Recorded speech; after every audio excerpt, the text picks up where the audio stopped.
the for a moment, the title of the seminar or conference kept me thinking a little, because I could not immediately think of what are the issues concerning the state with a Hegelian S or in a Kantian small s that are different from issues emanating in society with a Kantian capital S,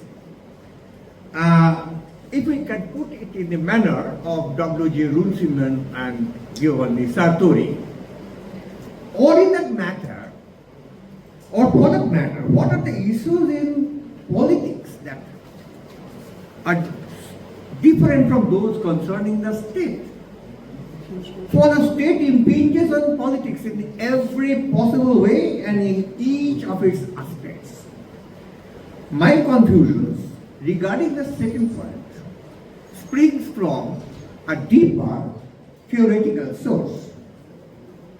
I know that this is a conference of political scientists, and legitimately they would view socio-economic and even cultural issues from the vantage point of the main organizing idea and chief conceptual unit of political science, namely power and state. You all know that social sciences represent a kind of intellectual division of labor regarding reality. And each of them have their organizing ideas and chief conceptual units, just as for political science is state and power and state, for economics is scarcity and market, for sociology is social solidarity and social system, like that. Now, this is important because social sciences are analytic. They are sectarian. They have to do that because reality is totalistic. As David Stone so well pointed out, reality is indivisible and it doesn't come in discipline-defined packaging. So what we do in social sciences is a kind of andher hosti darshan, or rather a kind of analytical decomposition of reality, taking a ajla of Ganga water and studying it, though we know that by the time a whole river is flowing away to the ocean. Now, but while practitioners of different sectarian social sciences such as economic sociology and of course political science might be adjusting their lenses and refurbishing their main organizing ideas and chief conceptual units to grapple with the issues that are confronting the 21st century Homo sapiens, who is desperately aspiring to be Homo Deus, but being stalled by unforeseen obstacles. The obstacles which are mind-boggling, which are totalistic. And these issues continue to proliferate. We can make a tedious list. In short or at length. A short list can start with 6 major issues that are related to the sustainability of life's existence and naturally human's existence on Mother Earth, which would be otherwise threatened. These include food security, human health, land management, coupled with land restoration, water security, since the Third World War might possibly be waged around water access, climate change, biodiversity preservation at the global level, and local level to inappropriate cases. If you want a longer litany, arranged according to the traditional divides in social sciences, contemporary society faces a multitude of interconnected challenges Key issues include climate change with rising global temperatures, extreme weather events, and rising sea levels, air, water and land pollution, biodiversity loss, etc., posing significant threats to ecosystems and human populations, domains of environmental science. Clearing economic inequality and poverty with jobless growth worldwide, and the phenomenal rise in the number of precariats. It's a new concept coined by Guy Down. It refers to a new social class characterized by unstable employment, economic insecurity, and a lack of predictable, secure living conditions, who represent the underbelly of modernization, globalist modernization. The domains of political science and economics. I am specifying those domains, the issues. Unequal access to education, healthcare and housing, persistent problems like corruption, gender equality and social injustice, including discrimination on grounds of race and gender, domains of sociology and political science, and declining mental health of the world's population.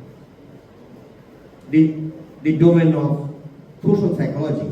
One would add pandemics in a post-COVID world, cybersecurity threats, and the spread of misinformation in a post-truth society inside these affected democracies, exacerbated by factors like population growth, urbanization, technological advancements, and unresponsive or complicit states and disaffected democracies, although they require multifaceted radical solutions away from bureaucratic bungling or technological tinkering. Regarding all the environmental and the socio-cultural ills or bads stated above, which are mere symptoms of a greater syndrome, no technological solutionism or technological fix works. Technological fix is a concept coined by Alvin Weinberg, which describes the idea of using engineering innovation to solve problems, particularly those traditionally seen as social, political, and cultural. Against it, I want to emphasize that grappling with these issues will involve managing the new technologies. To me, today, the major issue is technology and its interaction with society. And a side issue is suppressing the modernist linear economy and replacing it with a circular economy. By linear economy, I mean an economy following a take-make-dispose model, extracting resources, manufacturing products, and then discarding them as waste, as opposed to a circular economy aiming to minimize waste and pollution by reusing, repairing, refurbishing, and recycling materials and products, keeping them in use for as long as possible. The effects of this linear economy-based contemporary technoscience and a culture of risk, in part indirectly, as a consequence of the neglect of research to ameliorate the social and environmental impacts of techno-scientific developments, are already apparent. There are many, but for your benefit, I will just quote a few. First, there have been nuclear power and weapons plant accidents, such as the Chernobyl disaster in Ukraine in 1986, the Fukushima Daiichi nuclear disaster in Japan 2011, the 3 Mile Island accident in Pennsylvania, US 1979, the Kishtim disaster in Russia in 1957, the Windscale fire in UK 1957, etc. Then there have been chemical industry incidents ranging from manufacturing, such as the Bhopal disaster in India in 1984, the Texas City refinery explosion in US in 2005, the Seveso disaster in Milan, Italy in 1976, the Flexborough disaster in North Lincolnshire, UK in 1974, the Theobald Woodbine explosion in Henderson, US, 1988, the Phillips disaster in Pasadena, US, 1989, the Starlington explosion in Starlington, Louisiana, US, 1991, the Jilin chemical plant explosion in Jilin City, China, 2005, the Chevron oil explosion in Richmond, California, US, 2012, West fertilizer plant explosion in West Texas, US, 2013, Tianjin explosion in Tianjin, northern China, in 2015, Williams olefins plant explosion in Geismar, Louisiana, US, 2013, the TPC group plant fire in Texas, US, 2019, etc. These involved human casualties on quite a big, very big and smaller scales, and contamination and pollution of landmarks or water bodies. The list excludes almost daily transportation incidents in the chemical industry all across the world. Apart from this, there have been the accumulation of toxic wastes without safe means of disposing of them, the deterioration of climate change by increasing atmospheric temperature, starving, poverty, and permanent social crisis in the so-called third world, which is actually inhabited by a majority of the Earth population, which continues to squeeze into ever larger, ever more crowded megalopolises. In Manuel Medina's view, all these form part of a range of natural and social crises emanating from the culture of risk. I am here to talk about the origin of that culture of risk and its trajectory. Its reasons are many, but I will focus on the interaction between technology and society. In the societies constructed by modern European culture, there is an evident abdication of control of techno-scientific research, development and innovation in favor of the techno-scientific community itself, and more ominously to its industrial arm or wing. The social and political institutions of these societies no more regulate techno-scientific production to ensure that the latter abide by the values enshrined in the former.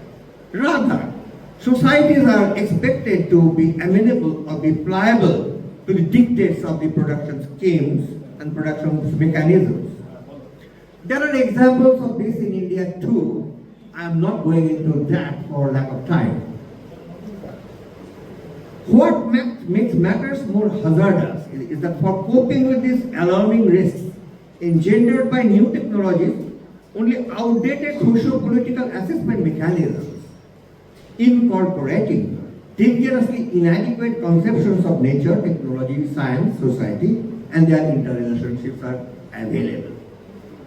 The situation is pitiable, to say the least. We already know that though modernism is indeed declining, the role of technology remains as vital as ever. This necessitates that we understand with greater clarity the decline of modernism, the character of technology, and the interaction of these two phenomena. We should understand that modernism was a principled assault on the material environment to disburden and enrich humanity. An environment being finite, this kind of extractive enterprise was bound to run up against limits. As it did, the limits are constituted by environmental constraints. I've already spoken about it. So let's move on to the second limit. It's goods saturation, and the third limit, economic crowding. The second limit, goods saturation, is yet to become a global issue because a large number of countries, especially those in the third world, are grievously suffering from a crippling lack of of goods and commodities. But in the advanced industrial first world, there is really a goods glut. A goods glut is a reality since available space for material goods is nearly exhausted. There is scarcely any room left for furniture, appliances, cars, roads, buildings, or anything new. This reminds me that just a few days back, my 50th marriage anniversary happened and I implored everyone, please don't bring gifts. They all did. I haven't opened any of them because my house doesn't have enough space to contain them unless I replace them with others. So the flow of goods can be kept up only by a brisker replacement of goods, either through what Immanuel Wallerstein calls an innovation and transmogrification of goods, Apple, Steve Jobs' discoveries, inventions, coming one after another. You have to continuously replace your things with new ones. Or we can make the replacement by what William G. Martin calls luxury goods or preciosities, or what in modern days is called brand consumption. But this aggressive replacement program has a limit too. The third limit, economic crowding, starts when markets get fully laden and glutted, and businesses can no longer spread out into new resources or to new consumers. In what Wallerstein terms core, peripheral, or semi-peripheral time spaces or spatio-temporal systems, but must push and jostle with each other in largely fruitless and destructive competition. Such economic crowding can be somewhat temporarily alleviated by removing all the remaining barriers of space, time, and culture. This is what the present-day globalization-based hyper-capitalism is engaged in attempting. But already, in the third decade of the 21st century, when the process is quite advanced, production is shifting around the globe in quest of more and more efficient sites. Merchandise is chasing every last possible customer or buyer, even if they are hiding in bunkers.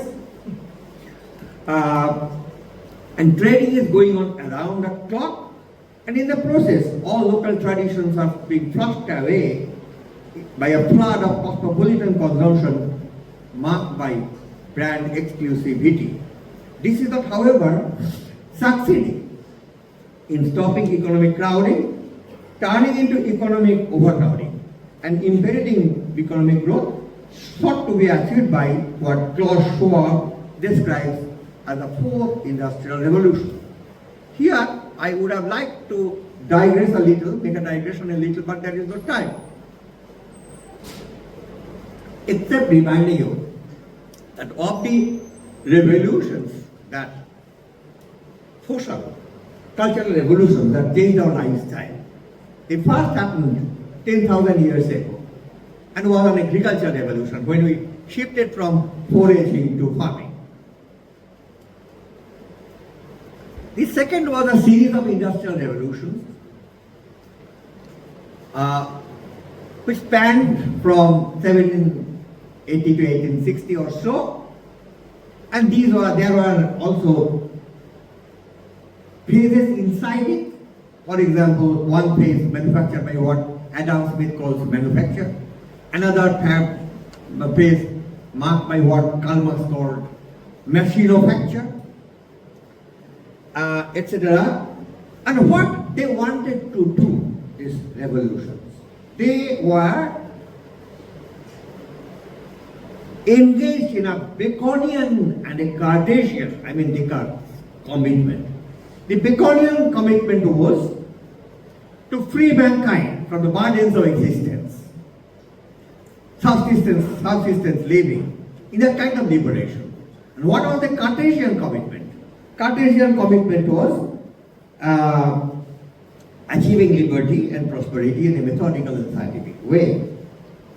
So, for that, along with the nationalization of manufacturing and the systematic explosion of conventional energy sources, wind and water, and the traditional materials, stone, wood, and within limits, iron, that it started, this technology also ran up to obstacles but tided over them.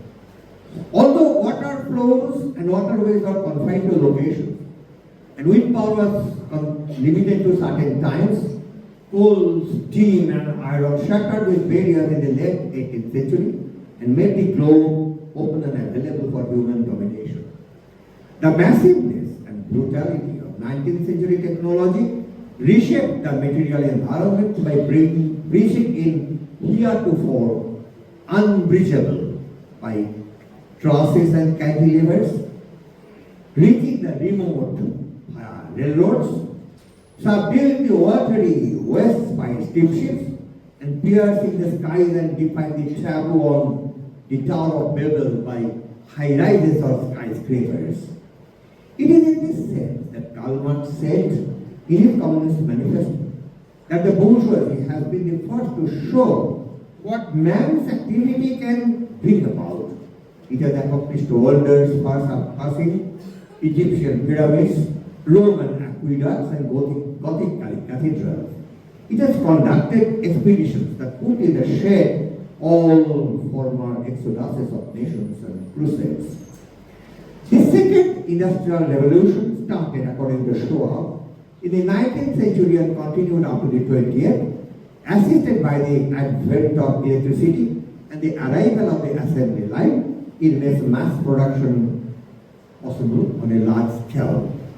The third in the line began in the 1960s. It's called the computer or the digital revolution because its catalytic agents are semiconductors, mainframe computers, personal computers, and the internet. It took of course, these developments took decades. I'm not mentioning them. Even before it, technology in the 20th century had brought about a radical transformation of the second industrial revolution by roping in new energy sources and new oil, hydroelectric and nuclear power, new materials, alloys and plastics, and new ways of overpowering time and space through radio, air transportation, and television. Huge modern corporations had arrived to manage the extreme density and complexity of parts of modern technology that were working at cross purposes and were threatening the whole of technology in regard to its vitality. In the fourth industrial revolution, digital technologies aided by computer hardware, software, and networks at their core are being more sophisticated and integrated to transform societies and the global economy, and earning thereby the epithet of the second machine age.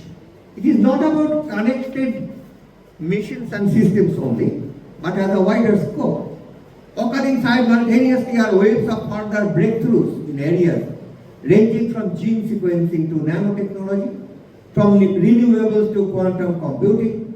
It is a fusion of these technologies and their interactions across the physical, digital, and biological domains that are making the fourth industrial revolution unprecedented in human history, unlike any of the former revolutions. David Galanter rightly said that what iron, steel, and reinforced concrete were in the late 19th and early 20th centuries, software is now the preeminent medium for building new and more visionary structures. It was during this third and the fourth revolutions that technology became fraught with risks. And the list of accidents, explosions, and disasters I mentioned about shows, in the meantime, to ward off criticisms against it, technology had been changing itself organizationally and structurally. The methodological universalism of giant corporations and the Fordist production system had been changing itself into flexible specialization of post-Fordist production mechanism. Presently, The paradigmatic unit of the post-modern economy is not the gigantic corporation anymore, but a small, expert and adaptable firm that is able to recognize a market niche and build it quickly with specialized services or customized goods. You know, it's what we call startups everywhere. But even after this transformation of technology towards extreme personalization, the modernist project of aggressive realism and methodological universalism of modern technology is nowhere near reaching its fulfillment. It's nowhere near reaching its collapse too, simply because it does not contain its goal. Its underlying truth is technology as core technology. And it has shifted from the path of the Baconian Cartesian path of liberating individuals from the burdens of nature and community and making them unencumbered individuals to showering them with freely available material goods as abstract sovereign consumers, subject to multiple discriminations and surveillances outside the marketplace. It was during the third and fourth industrial revolutions that the element of risk associated with technology became pervasive. And you know, the greatest theorist who wrote about it is Ulrich Beck. In his 3 books, Risk Society, Towards a New Modernity, 1992, World Risk Society, 1999, and World at Risk, 2007 and 2009. Now, Beck's theory of risk society argues that modern society is increasingly preoccupied with future risks generated by technology and modernization. So, he defines the risk society as a societal concept focusing from a shift from industrial society to a new age era characterized by technological hazards, where the distribution of bads such as pollution and contamination is a key concern. It emphasizes the social construction of environmental health risks and the increasing uncertainties and competing knowledge claims related to managing technological environmental hazards. It's here I come to my original point, the intellectual division of labor between social sciences and their sectarianism, small sectarianisms, with which I am going to conclude my quite long, boring address. Now, the risks are becoming ever more threatening. In the foreword of an edited book revisiting his first book, Risk Society, Ulrich Beck said, modern societies, Western and non-Western alike, are confronted with qualitatively new problems, which create the cosmopolitan imperative, cooperate or fail. The cosmopolitan imperative arises because of the spread and scale of global risks, nuclear risks, ecological risks, technological risks, economic risks, informational risks created by radicalized modernity and insufficiently regulated financial markets, and so on. These global risks have at least 2 consequences. First, they mix the native with the foreign to create an everyday global consciousness or awareness. The second, in Beck's view, is where you matter. You come in. With the creation of global and Darshonian imagined communities. Beck says, the result of global interconnectedness is not a pure normative cosmopolitanism of a world without borders. Instead, these risks produce a hybrid cosmopolitization. What emerges is the universal possibility of risk communities that spring up, establish themselves, and become aware of their cosmopolitan composition. Imagine technopolitical communities that might come into existence in the awareness that the dangers and or risks can no longer be socially delimited in time and in space or time. Myself, a Yeatsian battered kettle, incapacitated by age. And in search of such, imagine politico-economic risk communities among you, dear young teachers of political science. I want to remind you that unless the social sciences squarely face the facts of risk, they are in danger of being anachronistic. They points out regarding sociology that its self-understanding is too rooted in the experiences of the 19th and 20th centuries to become receptive to the new realities at the beginning of the 21st century. And he adds that today, this is important, today one observes a general avoidance reflex, I can call it avoidance fatigue, among social scientists in the face of a global risk situation whose upheavals overtax the familiar instruments of theory, of established expectations of social change, and of the classical means of politics. Moreover, this avoidance reflex ensures that the social sciences are becoming irrelevant for contemporary public debates. In the face of such prognostication, I remind you of an important axis of Immanuel Wallerstein's huge research program, namely critical epistemological reflection on the conventional modes of thinking about these chaotic social realities involving a major restructuring or unthinking of the social sciences. Structured at its inception in the middle of the 19th century, around a set of often unquestioned a priori assumptions. Unthinking involves first a set of often unquestioned understanding the turmoil that the social sciences experienced in the last quarter of the 20th century, and then exploring the transformation that caused the reopening of many of their settled questions, thereby buttressing the view that 19th century paradigms have reached their limits. Towards this, an international commission chaired by Wallerstein, is called Gulbenkian Commission, submitted a report where the disciplinary institutionalization and sectarianization of the social sciences were questioned, with suggestions of tentative steps towards a holistic integration of social sciences to address their myopic limitedness. They included fundamental reforms of universities, including their institutions, research programs within university structures, and the university structure itself.